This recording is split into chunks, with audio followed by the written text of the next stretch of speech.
이전 아파트도 공동명의예요. 사실은 이라는 말로는 해명이 안 된다는 겁니다. 네. 왜 언론은 그거 한 번 더 질문하지 않아요?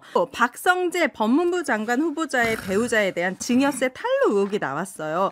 보니까 2018년도에 박성재 후보자 배우자가 공동 명의로 방배동의 아파트를 24억 5천만 원에 매매를 합니다. 네. 그런데 이게 공동 명의였어요. 그러니까 배우자의 지분이 12억 5천만 원이 되는 거죠. 예. 근데 보니까 배우자의 직업이 무직이고 아파트 매입 시 소득을 증빙하는 내역도 없었고 배우자 간의 증여가 10년간 6억까지만 과세하지 않아서 맞습니다. 6억 원에 대해서는 이제 1억 2,750만 원 정도의 세금을 납부했어야 되는데 증여세 납부 기록이 없다고 합니다. 네.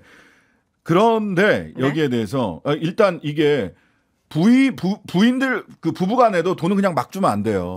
6억까지는 막 줘도 돼. 네. 근데 6억이 넘어가면 네. 그 부분에 대해서는 증여세를 내야 되는 거죠. 네. 그러면은 이게 12억 5천만 원, 25억 5천만 원짜리였거든요. 이게 24억 5천만 원. 24억 5천만 원이니까 12억 이거를 5천만 원. 반반 지분을 네. 반반 했으니까 12억 5천만 원. 네. 12억 2,500만 네, 원이에요. 네. 12억 2,500만 원 중에서 무직이었단 말이에요, 이 부인이. 네. 그럼 12억 2,500만 원 어디서 나왔냐?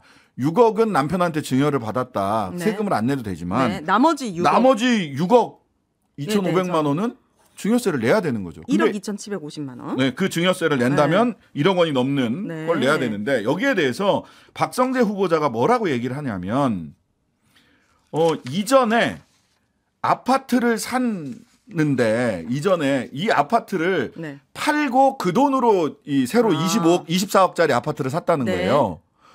근데 원래 그게 단독 명의, 즉 박성재 후보자 단독 명의로 돼 있지만 네. 실질은 부부 공동 명의라서 네. 거기서 그 아파트를 판 값의 절반만큼은 원래 부인 몫이라서 그래서 문제가 없다라는 취지로 해명을 했어요. 자, 그러면은 네. 한 번 더 들어가 봐야 됩니다. 네. 그럼 그 아파트는 얼마에 팔았을까? 얼마에 팔았는데요? 10억 정도에 팔았어요. 10억 정도에 팔았어요. 네. 그러면은 부족한데, 그게 돈이? 절반이라면 네. 5억은 부인 거였다는 거잖아요. 네. 그럼 그 5억은 어디서 나온 돈일까가 첫 번째 질문. 그다음에 두 번째는 자 10억에 팔았으면 5억은 가져갔다 이거야. 근데 이 양반이 12억 2,500만 원어치 지분이 있잖아요. 네. 그럼 12억 2,500만 원에서 5억을 빼도 네. 7억 원 넘는 돈에 차액이 대해서는- 생겨요. 이건 증여세 그러면은 납부. 그것도 증여했다고 봐야 되는 거죠. 그럼 6억 빼고 적어도 1억 2,500만 원에 대해서는 증여세를 내야 되는 것으로 돼요. 그러니까 네. 그 말 이전 아파트도 공동명의예요. 사실은 이라는 말로는 해명이 안 된다는 겁니다. 네. 왜 언론은 그거 한 번 더 질문하지 않아요? 두 가지 질문을 했어야 되는 겁니다. 과연 박성재 후보자가 이걸 놓쳤는가도 의문점인 게 한겨레 조사에 따르면 이분이 조세 전문이야. 네, 금융 탈세 사건 수사를 전담하는 중앙지검 금융조세 조사 1부 부장검사. 그러니까 조세 전문 분야였던 거죠. 그러니까 너무 증여세에 대해서 네. 너무 잘 아시는 분이신 거예요. 잘 아는 분이 이런 의혹이 제기됐는데 해명이 석연치 않다는 겁니다. 네. 해명이 조세 전문가답게 깔끔하게 얘기를 하면 되는데 네. 그게 아니라 이상한 말을 하잖아. 세법상 추가로 필요한 조치가 있다면 조치할 예정이다. 그게 아니라 제가 이랬는데 저랬다라고 정확하게 얘기를 해야 되는데 아까 말씀드렸다시피 이전 아파트 10억짜리였다니까요.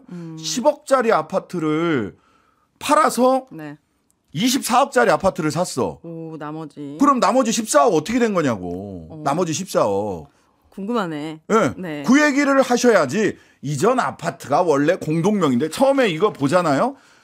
법률가 아닌 사람은 무슨 말인지도 몰라요. 아, 그래요? 네, 무슨 복잡하고? 말인지 복잡하게 돼 있으니까. 네. 근데 그 질문을 기자들은 하셔야 된다. 이전 아파트 10억이고 네. 새로 산 아파트 24억인데 그럼 차액 14억 원은 어떻게 된 겁니까? 그중에 절반인 7억 원은 부인이 어떻게 자금을 조성한 겁니까? 네. 라고 물어야 되는 겁니다. 그러니까 이 법무부 장관이라는 자리가 녹록치 않아요. 전 법무부 장관이었던 한동훈 장관 부인도 차량 구매 과정에서 비용을 아끼려고 위장 전입했던 또 사실도 있었잖아요. 꼼꼼하신 분이죠. 네. 그렇기 네. 때문에 세금은 잘 냅시다. 네.